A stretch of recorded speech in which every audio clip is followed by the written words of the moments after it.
Anyway, hey guys, welcome back to the channel. Today, we're gonna have a talk.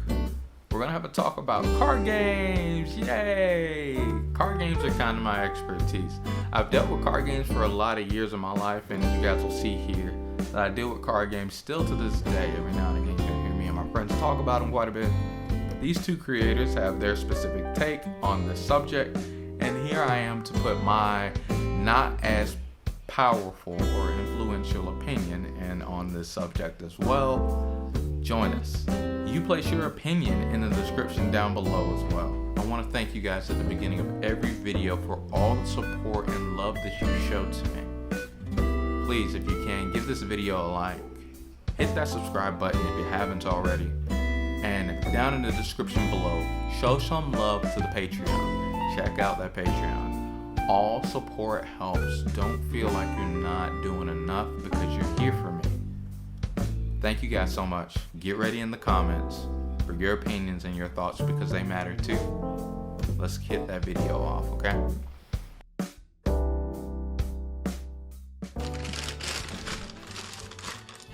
Gotta get the chip bag open. Chipotle is so good, guys. I love Chipotle. Let's start off with this drama. So,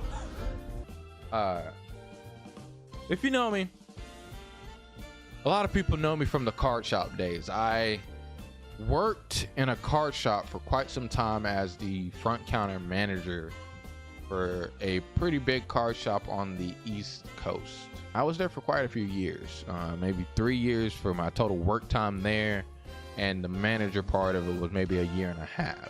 I did everything in the card shop. I was one of the, not the hardest worker, but one of the hardest workers at the card shop. But the reason why I bring this up is because I bought and sold cards excessively. So I have a good understanding of card games. Yu-Gi-Oh, Pokemon, Cardfight Vanguard, Magic the Gathering. I don't know Magic as much, but it's not like it's a science that you can't figure out from relation of the other games. With that being said, that whole entire disclaimer, appreciate you for listening to it, guys. We have some drama that has happened in the community. Let me pull up things. XQC is the big dude, and Most Critical is awesome. He's a big YouTuber. Check out these guys. Their content's great, by the way. And regardless of what opinions, where your opinions lie at the end of the day, their content's great. Check out their content. They wouldn't be as big as they are to this day if their content wasn't good, and I wouldn't recommend them, and I wouldn't watch their videos on this channel if not. XQC and a couple of other big streamers have been streaming gambling, like actual gambling on stream. I say actual gambling, I mean like blackjack and things like that, playing at actual tables. The casinos have gotten good since COVID, and so you can like get on virtual tables and things like that now. That's what XQC has been doing on stream, and this is Moist Critical's take on streaming gambling. I see gambling's become kind of fucking big these days. Yeah, what about it?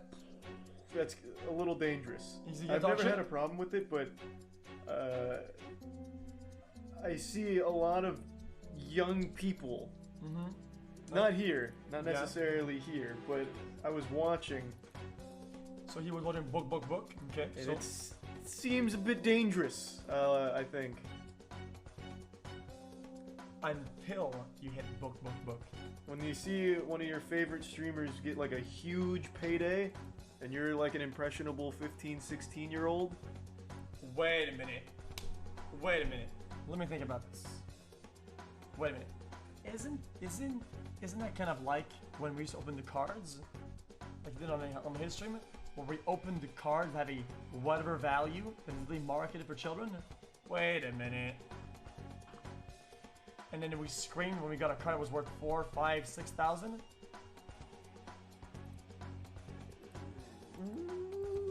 Hold up. Guys, I'm seeing some similarities here, boys. Guys, I'm seeing some similarities. XQC reacted to your take on gambling streams. He got you good. I'm sure he did. He's wrong, dude. In Charlie's defense, Charlie wasn't directly, because again, like I said, XQC is one of the biggest streamers, but it wasn't XQC that he was directing his comment towards. He was talking about the top streamers that are all streaming poker or things like that, gambling streams. Now, to his point of where he's like his dangerous territory, impressionable 15-year-olds is the exact line that he used. He is not responsible for your child, for raising your child. If it's a impressionable 15, 16-year-old, what they're spending their money on, I would assume, would be pretty regulated. Not super to down to the bone regulated, but one to have enough money to spend on gambling when it's illegal for a 15 or 16-year-old to gamble, I think is up to the parent. We should question the parent at that point versus look at XQC. What is he showing to these 15, 16-year-olds?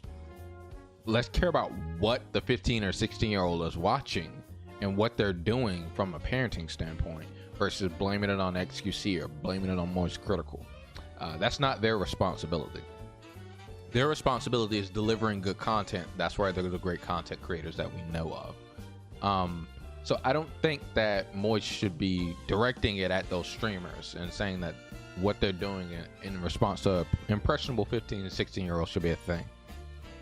Now, to where I have the big expertise, because I'm not a parent, but the big expertise of my unmatterful opinion that we always throw around here is card games, buying, selling, opening packs, all of these.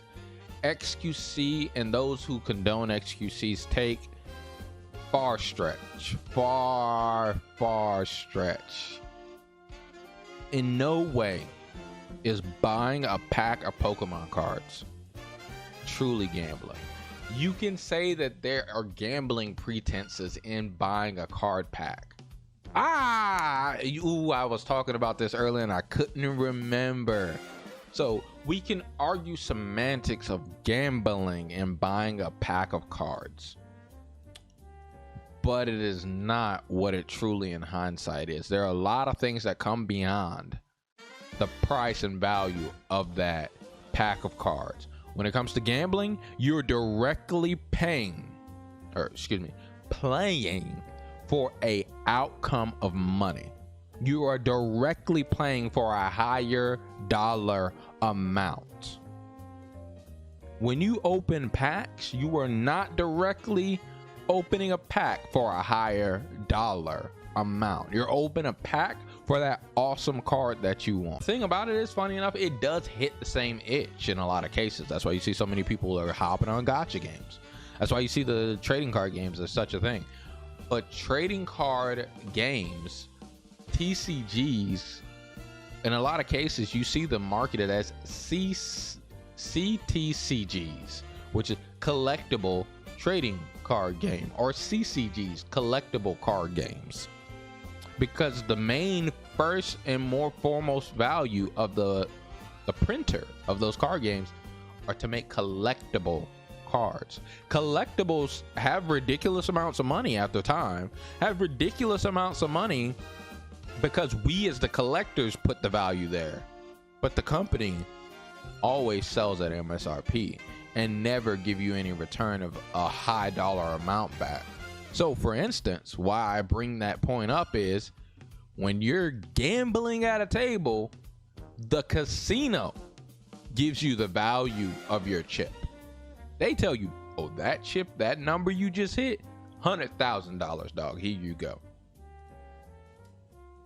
The developer of the printer of the game of Pokemon, of Yu-Gi-Oh, of Cardfight Vanguard, you don't ever give them their prize card, their world prize card. You don't ever give them their secret rare from their set and say, I would like to turn in for 100,000 money, please. Thank you, please.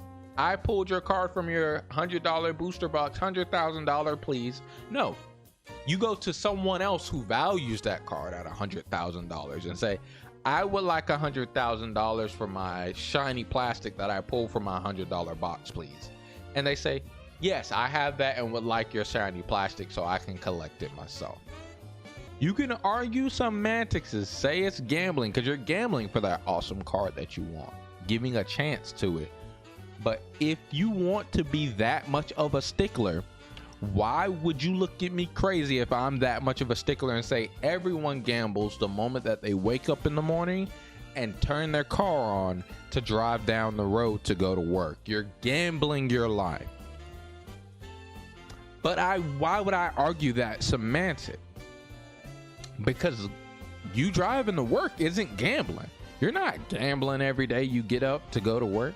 You're not gambling every day you get up and walk out your house. You're gambling because you could be shanked by a thief when you walk out your door. I don't pull up that argument. I don't pull up that reason because that's not how it works. Have they ever bought cars before? Have they ever been in the industry or even looked at the industry before? Have they ever been to a car shop before? Like, it just doesn't make any sense why people actually think that this is a thing.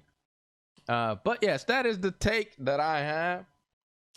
Thank you guys so much for listening to me ramble about this jizza jamble as normal.